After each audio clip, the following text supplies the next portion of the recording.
right. So what's the best way to learn about credit as an older person, who's never paid attention to it? They never paid any mind. All they did was probably buy a house, but they never been able to leverage it in any other way. So what's the best way to learn, from that perspective?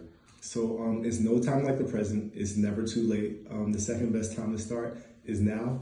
I actually started relatively late. I started in my late 20s and I learned the hard way. But there's a lot of information out there. Just know that there are consumer rights that protect you.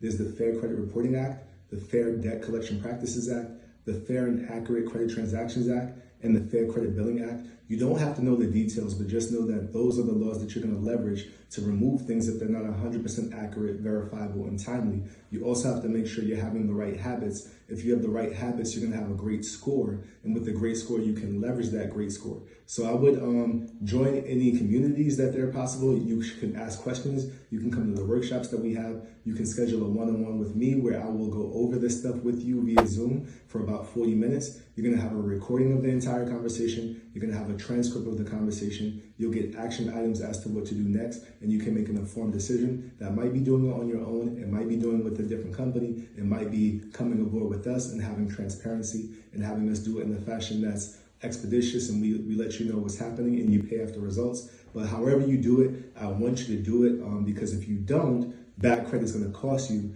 I learned that the hard way. Don't learn it just like me. I had to pay 5 months of rent up front to move into an apartment next to a funeral home in a bad neighborhood. And I also not only lost the amount of money I had to pay up front, I had opportunity costs. Because if I put that same money down as a down payment back in 2014, I would have had hundreds of thousands in equity. So it's not too late. I don't want you to learn the hard way. I want you to benefit yourself, your family, and the generations behind you by doing this stuff the right way, having access to capital, having home ownership, having all those things, maybe funding a business. All those things are important. So don't let the past stop you. Start right now. It does take time. It takes about 2 to 5 rounds to remove derogatory items. So start now, whoever you're starting with.